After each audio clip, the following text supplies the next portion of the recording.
மார்கசீரிஷ மாசம், தமிழ்ல மார்கழி மாதம் அப்படின்றது ஆரம்பமாகுது.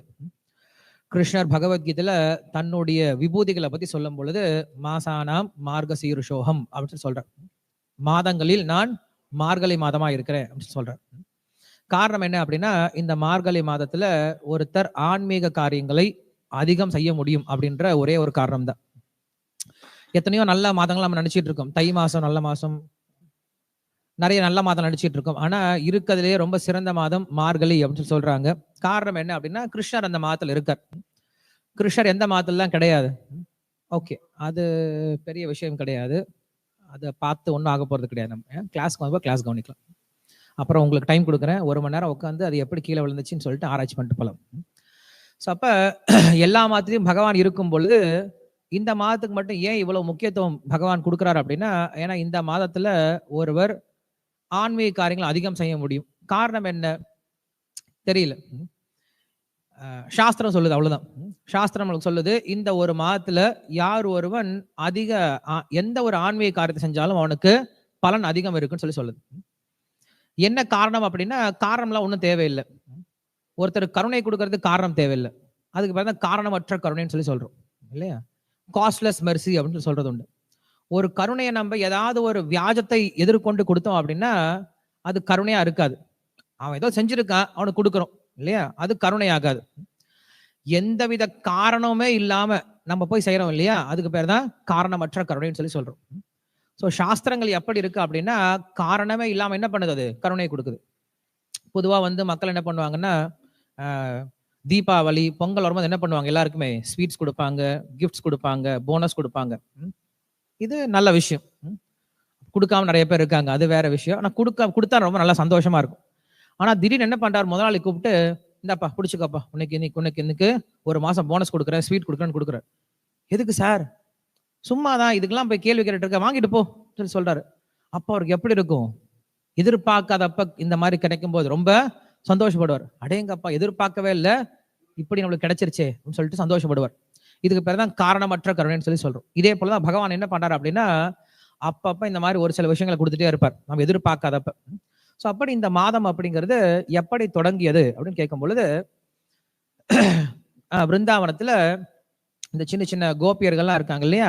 அவங்க எல்லாருக்கும் ஒரு ஆசை. அந்த காலத்துல குழந்தைகளுக்கெல்லாம் ஒரே ஆசை தான். எல்லா சின்ன பெண் குழந்தைகளுக்கும் ஒரே ஒரு ஆசை தான் இருக்கும். என்ன ஆசை இருக்கும்? நல்ல கணவன் கிடைக்கணும் அப்படின்னு ஆசை. அப்ப அந்த கோபி குட்டிகளுக்கெல்லாம் வயசு பார்த்தோம் அப்படின்னா 5 வயசு.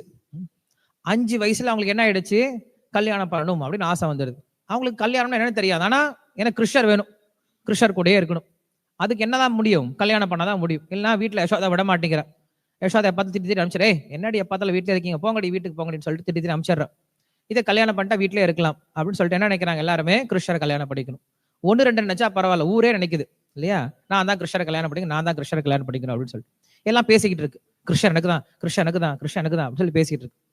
இத பக்கத்துல இருந்த கர்காச்சாரியர் என்ன பண்ணான்னா கேட்டு வரார். வந்த உடனே, என்னடி பேசிட்டு இருக்கீங்க? ஒன்னும் இல்ல தாத்தா, சும்மா பேசிட்டு இருக்கோம் சொல்லி சொல்றாங்க.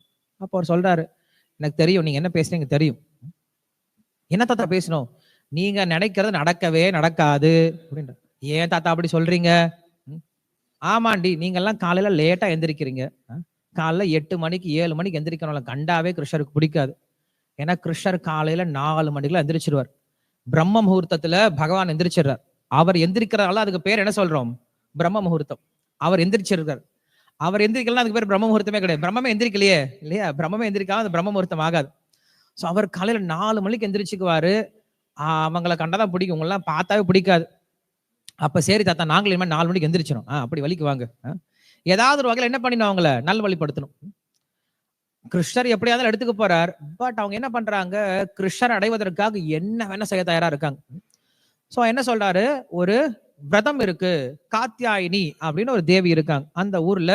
பிருந்தாவனத்துல காத்தியாயினி அப்படின்றவங்க ஒரு ஊர் காவல் தெய்வம் போல. இங்க நம்ம ஊர்ல நிறைய காவல் தெய்வங்கள் இருக்காங்க, அது போல காத்தியாயினி அப்படி ஒரு தெய்வம் இருக்காங்களா.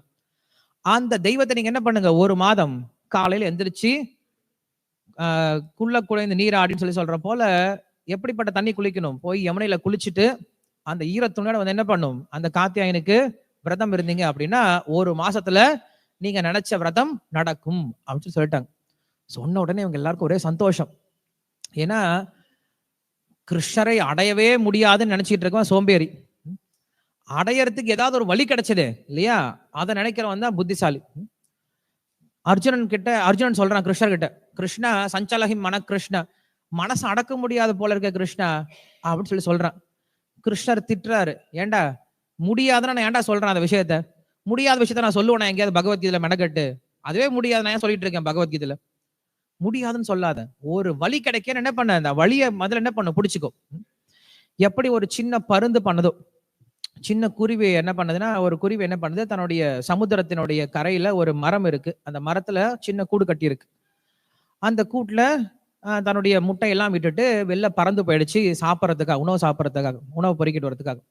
அப்ப என்ன ஆகுது, பெரிய கடல் அலை வந்து அந்த மரத்தில் இருக்கக்கூடிய அந்த கூட்டை என்ன பண்ணுது, தன்னுடைய அலையினால உள்ள இழுத்துட்டு போயிடுது. இழுத்துட்டு போனோடனே இந்த பறவை வந்து பாக்குது, வந்து பார்த்தா தன்னுடைய கூடு இல்லை, தன்னுடைய பறவை கூடு இல்லையே, உள்ளார சின்ன சின்ன முட்டையெல்லாம் இருக்கு, அதனுடைய குஞ்சுகள்லாம் வருமேன்னு சொல்லிட்டு அது ரொம்ப கவலைப்படுது. என்ன பண்றதுன்னு தெரியல, அழுகுது. சமுத்திரராஜன் கிட்ட அழுகுது, படன்ட்டு தன்னுடைய சிறகை விரிச்சுக்கிட்டு அந்த பக்கம் இந்த பக்கம் அலையுது. என்ன பண்றதுன்னு தெரியல. எல்லாரும் பார்த்து சிரிக்கிறாங்க. சின்ன பருந்து என்ன பண்ண, இந்த பக்கம் பறந்து இருக்க பார்த்து சிரிக்கிறாங்க. அப்ப அந்த குருவிக்கு ஒரு யோசனை வருது, நான் என்ன பண்ண போறேன், இந்த தண்ணிய வத்தடிக்க போறேன். இந்த கடலை வத்தடிச்சாவது என்னுடைய கூட்டை என்ன பண்ண போறேன், நான் மீட்க போறேன் அப்படின்னு சொல்லிட்டு உறுதியோட என்ன பண்ணுது, கொஞ்சமா தண்ணி இங்க உரியறது, இந்த பக்கம் புரிச்சு கொட்டுறது, இந்த பக்கம் கொஞ்சம் தண்ணி உரியறது, இந்த பக்கம் சரக்குன்னு கொட்டுறது, இந்த பக்கம் உரியறது, இந்த பக்கம் கொட்டுறது, இப்படியே பண்ணிக்கிட்டு இருக்கு. எல்லா மிருகங்களும் பார்த்து சிரிக்குது. ஒரு சின்ன கிணத்தை நம்ம வாரி கொட்டணும் அப்படின்னாவே 10 பேர் இருந்தாலுமே வேலைக்கு ஆகாது. எவ்வளவு பெரிய கடல், அந்த கடலை இது என்ன பண்ணுது, உறிஞ்சி கொட்டி எப்ப முடிக்க போகுது, முடியவே முடியாது. ஆனா முடியலன்னு சொல்லிட்டு சும்மா இல்லையே, தெரியும் என்னால முடியாது, கடல் ரொம்ப பெருசு, என்னை விட ரொம்ப பெருசுன்னு தெரியும், என்னால முடியாதுன்னு தெரியும். ஆனா முடியாதுன்னு சொல்லிட்டு சோம்பேறித்தனமா இல்ல, ஏதாவது ஒரு காரியத்தை பண்ணல, நம்மளால முடிஞ்சது இல்லையா, என்ன பண்ணுது, தன்னால முடிஞ்ச காரியத்தை பண்ணிட்டு இருக்கு. இப்படி செஞ்சுட்டு இருக்கும்போது தன்னுடைய ஜாதியில ஒண்ணு கஷ்டப்படுதுன்னு சொல்ற உடனே அந்த ஜாதி தலைவர் வந்துட்டார். யாரு, கருடன் வந்துட்டார். கருடன் வந்து பாக்குறாரு, அடே சின்ன குருவி இவ்வளவு கஷ்டப்பட்டு சுத்தி நீங்க எல்லாம் வேடிக்கை பார்த்துட்டு இருக்கீங்களாடா சொல்லிட்டு என்ன பண்ணுது, நான் உதவிக்கு வரேன் சொல்லிட்டு இப்ப சமுத்திரன் கிட்ட சொல்லுது, நீ ஒழுங்கு மரியாதையா வெளியில கொண்டு அந்த கூட்ட தரையா, இல்ல நான் சமுத்திரத்தை குடிச்சிட்டுமா அப்படின்னு கேக்குது. கருடனால முடியும். கருடன் நினைச்சா என்ன பண்ண, ஒரே ஒரு சிப்ல மொத்த சமுத்திரத்தை உறிஞ்சிட முடியும். ஏன்னா பகவானையே தூக்கிட்டு போறவர் அவர் இல்லையா, அவரால் முடியாத என்ன கண்டிப்பா முடியும். அவர் உதவிக்கு வந்துட்டான்னு தெரிஞ்ச உடனே என்ன பண்றான், சமுத்திரராஜன் கொண்டு வந்து அந்த கூட்டை கொண்டு வந்து கொடுத்துட்டான். சரிங்க, நம்ம என்ன புரிஞ்சுக்கணும் அப்படின்னா, ஒரு சின்ன முயற்சி, நம்மால செய்ய வேண்டிய முயற்சி செஞ்சோம் அப்படின்னா நமக்கு வர வேண்டிய வெற்றி தானாகவே வந்து சேரும் அப்படின்னு புரிஞ்சுக்கிறோம். ஸோ அப்படி என்ன பண்றாங்க, இங்க கர்காச்சர் என்ன பண்றாரு, இந்த முயற்சி செஞ்சு பாருங்க நீங்க அப்படின்னு சொல்லிட்டு ஒரு சின்ன விரதத்தை சொல்றார். காத்தியாயினி அப்படின்ற விரதம். அந்த தேவிக்கு என்ன பண்ணுங்க, நீங்க காலையிலேயே எந்திரிக்கணும், 3:30 மணிக்கெல்லாம் எந்திரிச்சணும். தனியாலாம் போகக்கூடாது. என்ன பண்ணணும், எல்லாருமே ஃப்ரெண்ட்ஸா போகணும், எல்லாம் கும்பலா போகணும். போயிட்டு குளிச்சுட்டு அதே ஈரத்துணியோட வந்து என்ன பண்ணணும், காத்தியாயினிக்கு பூஜை பண்ணணும். இப்படி நீங்க 1 மாசம் செய்யணும் அப்படின்னு சொல்லிட்டாங்க. சொன்ன உடனே கிருஷ்ணரை அடையவே முடியாதுன்னு நினைச்சிட்டு இருந்த இவங்களுக்கு ஒரு வழி கிடைச்சது. இந்த வழியில அவர் கிடைப்பாரா கிடைக்க மாட்டாரா அது 2வது விஷயம். வழி என்ன பண்ணணும், நம்ம ஃபர்ஸ்ட் முயற்சி பண்ணிடணும். அட செஞ்சு பார்த்தலாமே, என்னதான் போயிடுச்சு இல்லையா, எத்தனையோ பிரயோஜனம் இல்லாத வேலையெல்லாம் பண்ணிட்டு இருக்கோம் வாழ்க்கையில. அப்படி இருக்கும்போது இந்த பிரயோஜனமான வேலை ஏன் பண்ணக்கூடாது, செஞ்சு பார்த்தலாம் சொல்லிட்டு முடிவு பண்ணிட்டாங்க. எல்லாம் பேசிட்டு இருக்காங்க. சரி நாளைக்கு நான் வந்துடுறேன், நீ வந்துடு, என்ன நீ எழுப்பு, நான் எழுப்புறேன் அப்படின்னு சொல்லிட்டு ஒண்ணு பேசிட்டு இருக்கு. ஆனா காலையில 3:30 மணிக்கு போகணும், யமுனைக்கு போகணும். யமுனைக்கு போனா பயம், ஏன்னா அப்ப இருட்டா இருக்கு, ஸ்ட்ரீட் லைட்லாம் அப்ப கிடையாது. 3:30 மணிக்கு எப்படி போறது அப்படின்னு சொல்லிட்டு பேசிட்டு இருக்காங்க. பேசிட்டு இருக்கும்போது நந்த மகாராஜா வரார். கேட்கிறார், என்ன கண்ணுங்களா என்ன பேசிட்டு இருக்கீங்க? மகாராஜா, நாங்க நாளையிலிருந்து காத்தியாயினி விரதம் இருக்க போறோம் அப்படின்னு சொல்றாங்க. காத்தியாயினி விரதமான கேள்விப்பட்டதே இல்லையா, அப்படின்னு என்ன அப்படின்னு கேட்கிறாங்க. இல்ல, நம்ம ஊருக்கு நல்லா மழை பொழியணும், நல்ல நல்லா என்ன சொல்ல, புல்லெல்லாம் நல்லா முளைக்கணும், பசுமாடெல்லாம் நல்லா சாப்பிட்டு சமிருத்தியா பால் கொடுக்கணும், இதற்காக ஒரு விரதம் இருக்க சொல்லியிருக்காரு கர்காச்சாரியர். அதுக்காக விரதம் இருக்கிறோம், நல்ல மழை பொழியறதுக்காக விரதம் இருக்கிறோம் அப்படின்னு சொல்றாங்க. எங்களுக்கு கொஞ்சம் ஹெல்ப் தேவை. என்ன ஹெல்ப் தேவை? காலையில் எங்களை யாராவது கூட்டிட்டு வரணும். அதுக்கு நான் என்ன பண்ணணும்? கிருஷ்ணர் அனுப்பி வைங்களேன் என் கூட சொல்றாங்க. கிருஷ்ணன் அனுப்புங்களா? சரி, நல்ல விஷயம் தானே. ஏ கிருஷ்ணா இங்க வாடா. என்னப்பா தலையை குடிஞ்சிட்டே வரானா, ரொம்ப நல்ல பையன் மாதிரி. என்னப்பா நாளையிலிருந்து இவங்க எல்லாம் விரதம் இருக்க போறாங்களாம், நீ வந்து இவங்களை யமுனையில கூட்டிட்டு வரணும் பாதுகாப்பா. நான் போக மாட்டேன்ப்பா. ஏன்டா அப்படி சொல்ற? இல்லப்பா, யசோதா சொன்னா, இனிமேல பொண்ணுங்களை பார்த்தாவோ தொட்டாவோ மூக்கு அறுந்து போயிடும், காது அறுந்து போயிடும் சொல்லி சொன்னா நான் பண்ண மாட்டேன்ப்பா அப்படின்னு சொல்லி சொல்றேன். அது உனக்கு இல்லடா, அது வேற வேற ஜென்மம்டா, அது வேற வேற அவதாரம், உனக்கு கிடையாது அதெல்லாம். நீ போயிட்டு வா, நான் சொல்றேன், நீ போயிட்டு வா அப்படின்னு சொல்றேன். சொன்ன உடனே கிருஷ்ணர் ஓகே நான் போயிட்டு வரேன்ப்பா, ஜாலியா போயிட்டு வரேன்ப்பா சொல்லிட்டேன். வந்து கேட்கிறேன், என்னடி என்ன விஷயம், நாளைக்கு எல்லாம் விரதம்லாம் இருக்கீங்களா, என்ன விஷயம் அப்படின்னு கேட்கிறேன். ஒன்னு கிருஷ்ணா, மழை பொழிய. மழையா? அடாடாடாடா, இத்தனை வருஷமா நீங்க விரதம் இருந்தா மழை பொழிஞ்சிருச்சா என்னமோ, எல்லாம் எனக்கு தெரியும்டி அப்படின்னு சொல்லி சொன்ன உடனே போ கிருஷ்ணா அப்படின்னு சொல்லிட்டு அவங்க வெக்கப்பட்டாங்க. அந்த காலத்துல அந்த மாதிரி ஒரு இனிப்பான ஒரு சுவையான அன்பு இருந்தது, ஒரு வெகுளித்தனம் இருந்தது. இன்னைக்கு குழந்தைங்கிட்ட அந்த வெகுளித்தனத்தை பார்க்கவே முடியறது கிடையாது. இன்னைக்கு 3 வயசு பசங்கள்லாம் நம்மளை விட ரொம்ப பெரிய பசங்க மாதிரி இருக்காங்க. ஒன்னும் நம்மளுக்கு ஒன்றும் தெரிய மாட்டேங்குது, அவங்க நம்மளுக்கு சொல்லிக் கொடுக்குற அளவுக்கு இருக்கு. ஸோ தினசரி என்ன பண்றாங்க இவங்க, விரதத்துக்கு போயிட்டு வராங்க. நம்ம ஊர்ல மார்கழி மாசமே கிடையாது. ஏன்னா இங்க ஒன்னும் பெருசா அவ்வளவு குளிர்லாம் கிடையாது.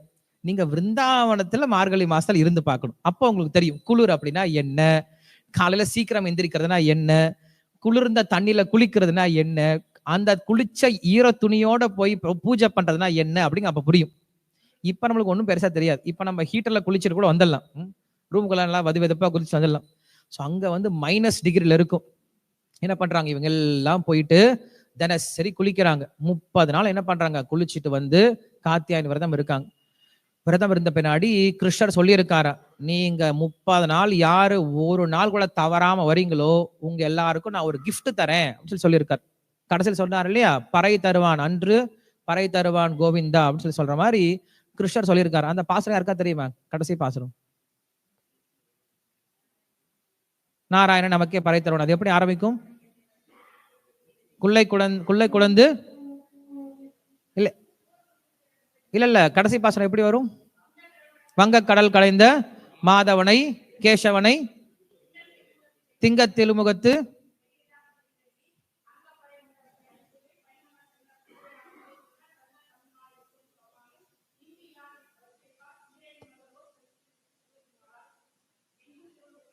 நான் கேட்ட பாசனம் வேற, நீங்க சொல்ற பாசனம். நான் கேட்டது நாராயணனே நமக்கே பறை தருவான், அந்த பாசனம் கேட்டேன்.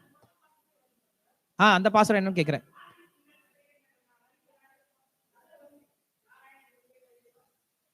ஓகே, நம்ம எல்லாரும் இன்னைக்கு அப்படிதான் இருக்கும். நம்ம ஸ்ரீவில்லிபுத்தூர் போயிட்டு நல்லா பால்கோவா தான் சாப்பிட்டு வரோமே தவிர பாசரெல்லாம் யாரும் படிக்கிற மாதிரி தெரியல. ஸோ நம்ம குழந்தைகளுக்கு இதெல்லாம் சொல்லிக் கொடுக்கணும். நம்முடைய பெண் குழந்தைகளுக்கு இதெல்லாம் பாசரெல்லாம் சொல்லிக் கொடுக்கணும். திருப்பாவையெல்லாம் நம்ம பக்கத்துல தான் பிறந்தாங்க இல்லையா. அப்பா இங்க பிறந்தாரு பெரியாழ்வார், அவங்க பொண்ணு வந்து ஆண்டாள் ஸ்ரீவில்லிபுத்தூர்ல தான் பிறந்தாங்க. ஸோ நம்மளுடைய கடமை அது. நம்ம எல்லாரும் இந்த திவ்ய பிரபந்த கண்டிப்பா மனப்பாடம் பண்ணும் அப்படிங்கிறது. சரி, அதுல சொல்றாங்க நாராயணனே நமக்கே பறை தருவான் அப்படின்னு சொல்லி சொல்ற. மார்கழி திங்கள் தானே? ஓகே, கண்டுபிடிச்சிட்டீங்கன்னா ரொம்ப சந்தோஷம். ஸோ தினசரி சொல்றவங்களுக்கே மறந்து போயிடுது. ஏன்னா வருஷத்துக்கு ஒரு தடவை சொல்றோம் இல்லையா, வருஷத்துக்கு ஒரு தடவை மார்கழி மாசம் வந்துடுச்சு, திருப்பாவை தட்டி எடுத்து கொஞ்ச நேரம் படிக்கிறது இல்லையா. திருப்பாவை பிரகாரம் யாரும் வாழ்றது இல்லையே இல்லையா. திருப்பாவையில ஆண்டாள் வந்து தினசரி என்ன பண்ணாங்க, ஹரிநாமம் பண்ணாங்க, ரோடா கத்தி கூப்பிட்டாங்க. இன்னைக்கு யாரு பண்றோம்? ரஷ்யன் டிவோட்டிஸ் பண்ணிட்டு இருக்காங்க.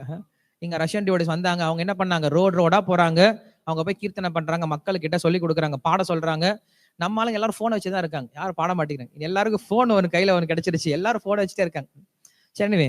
ஸோ அப்படி கிருஷ்ணர் சொல்லியிருக்காரா, 30 நாள் யார் விரதம் இருக்காங்களோ அவங்களுக்கு பறை தரேன்னு சொல்லியிருக்காரா. பறை அப்படின்னா ஒரு சின்ன தேங்காய் தோட்டம், இந்த தோட்டம் இருக்குல்ல, கொப்பரை இது தேங்காய், அதுக்கு பேர் சொல்ல, ஓடு இருக்கு இல்லையா, ஓடுல மேல ஒரு சின்ன இது மாதிரி கட்டி விட்டு ஒரு 2-3 ஸ்ட்ரிங் கட்டி விட்டுருவாங்க. டாயின் டாயின் டாயின் டாயின் டாயின் சத்தம் கேட்கும். அதுக்கு பேர் தான் பறைன்னு சொல்லுவோம். அந்த பறை தரேன்னு சொல்லியிருக்காரா. எல்லாம் என்ன பண்ணுது, 30 நாளும் ஒண்ணு கூட விடாம கிருஷ்ணர்கிட்ட கிஃப்ட் வாங்கணும் அப்படின்ற ஆசையில 30 நாள் வந்துட்டு போயிடுச்சான். ஒண்ணு வரலாலும் இன்னொன்னு விடாதான் போய் எல்லாம் போய் என்ன பண்ண, வீட்டை தப்பன்னு அடிச்சு தட்டி எல்லாத்தையும் தூக்கிட்டு வந்துருவாங்க. 30 நாள் பறை, 30 நாள் விரதம் இருந்துட்டு கிருஷ்ணருக்கா காத்துட்டு இருக்கான். கிருஷ்ணர் வந்து என்ன பண்றாரு, ஒரு பெரிய மூட்டையில கொண்டு வந்தாராம் பறை, கொண்டு வந்து ஓபன் பண்ணாராம். ஓபன் பண்ண எல்லாம் மேல கீழே விழுந்து புடுங்கி எல்லாம் ஒவ்வொன்று எடுத்து தூக்கி வச்சுட்டு பாக்குது. கிருஷ்ணா, இந்த பறையை வச்சு நான் என்ன பண்றது, இதை 3 தடவை தட்டினா உடஞ்சி போயிடும் இல்லையா, இந்த பறைக்காக நாங்க விரதம் இருக்கோம், எனக்கு நீதான் வேணும் அப்படின்னு சொல்லி கேட்கிறாங்க. அதுக்கப்புறம் தான் கோபி வஸ்திராபகரணம் அப்படின்ற அந்த லீலை நடந்தது. அந்த வஸ்திராபரணத்துல கிருஷ்ணர் எல்லாரையும் தன்னுடைய மனைவிகளாக ஏற்றுக்கொள்றார் அப்படின்ற நம்ம லீலையை பார்க்கிறோம். ஸோ அப்படி இந்த மார்கழி மாதம் அப்படிங்கிறது ரொம்ப சிறந்த மாதம்.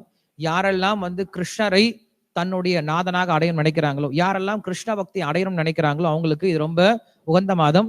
இந்த மாதத்துல நம்ம செய்ய வேண்டியது என்ன அப்படின்னா, காலையில சீக்கிரம் எந்திரிச்சு குளிக்கணும்.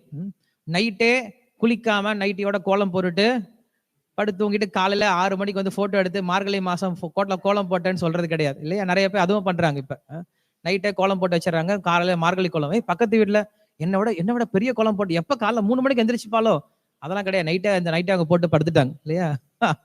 சோ இன்னைக்கு நம்ம எல்லாத்துலயும் ஒரு ஷார்ட்கட் கண்டுபிடிச்சிடறோம். அப்படி இல்லாம அந்த ஆண்டாள் சொல்லி கொடுத்த விஷயத்தை நம்ம கற்றுக்கணும். என்ன சொல்லி கொடுத்தாங்க? நிறைய என்ன பண்ணணும்? நாம சங்கீர்த்தனம் வாய் நிறைய பண்ணணும். அவங்க ஒருத்தர் தான் பகவானை தவிர எனக்கு வேற நாதன் கிடையாது அப்படிங்கிற அந்த எண்ணத்துக்கு வரணும். ரக்ஷிஷ்யதீதி விஸ்வாசா அப்படின்னு சொல்ற மாதிரி பகவான் மட்டுமே என்னை காப்பாற்றக்கூடியவன். நாராயணனே நமக்கே பறை தருவான், வேற யாரும் தரமாட்டான். நாராயணன் தான் தரணும், வேற யாரும் தரக்கூடாது இல்லையா? சோ அப்படி முழு சரணாகதியோட இருக்கக்கூடிய அந்த மனோபாவத்தை நம்ம என்ன பண்ணும்? கொஞ்சம் கொஞ்சமா வளர்த்துக்க முயற்சி பண்ணும். அதற்கு அந்த பாசுரங்களும் ரொம்ப உதவிகரமா இருக்கும். திருப்பாவை படிச்சு பார்த்தோம் அப்படின்னா ஒவ்வொரு பாசுரத்துலயும் அவங்க என்ன பண்ணிருக்காங்க? வேதாந்த விஷயங்கள், அவ்வளவு சாரமான விஷயத்தை என்ன பண்ணிருக்காங்க? நம்மளுக்கு கொட்டி கொடுத்திருக்காங்க. 10 ஆழ்வார்கள் செஞ்ச விஷயத்த ஒருத்தரா அது என்ன பண்ணிட்டாங்க? ஆண்டாள் சாதிச்சுட்டு போயிட்டாங்க. 10 பேருக்கு ஈடு கொடுத்துட்டாங்க. அதனாலதான் ஒரு பெண் 10 ஆணுக்கு சமம் சொல்ற மாதிரி 10 ஆழ்வார்கள் எப்படி அழுது புலம்பி பகவான் மேல பக்தி வளர்த்துட்டாங்களோ, ஆண்டாள் என்ன பண்ணிட்டாங்க? ரொம்ப எளிமையா வளர்த்துட்டாங்க. இதனாலதான் பெண்களுக்கு பக்தி அப்படிங்கிறது ரொம்ப ரொம்ப எளிமையானது அப்படின்னு சொல்லப்படுது. காரணம் என்ன அப்படின்னா, அவங்களுக்கு இயற்கையாகவே இந்த பக்தி அப்படிங்கிற விஷயம் இதயத்துல இருக்கு. ரொம்ப எளிமையான இதயம் இருக்கிறதுனால அவங்களால என்ன பண்ண முடியும்? பக்தியை ரொம்ப எளிமையா எடுத்துக்க முடியும். சோ அப்படி இந்த மார்கழி மாசத்துல ஆண்டாள் செஞ்ச விஷயத்தை நம்ம என்ன பண்ணணும்? ஞாபகப்படுத்திக்கணும். இதை நம்ம குழந்தைகளுக்கு முக்கியமா சொல்லிக் கொடுக்கணும். என்ன சொல்லிக் கொடுக்கணும்? காலை சீக்கிரம் எந்திரிச்சதுல இருந்து நம்முடைய ஞாபக ஜபத்தை அதிகம் செய்யறது, வெள்ள ஹரிநாமுக்கு போறது, இப்படின்ற விஷயத்த நம்ம செய்ய முயற்சி பண்ணும். சோ இப்படி நம்ம மார்கழி மாசத்தினுடைய விஷயத்தை பார்த்தோம்.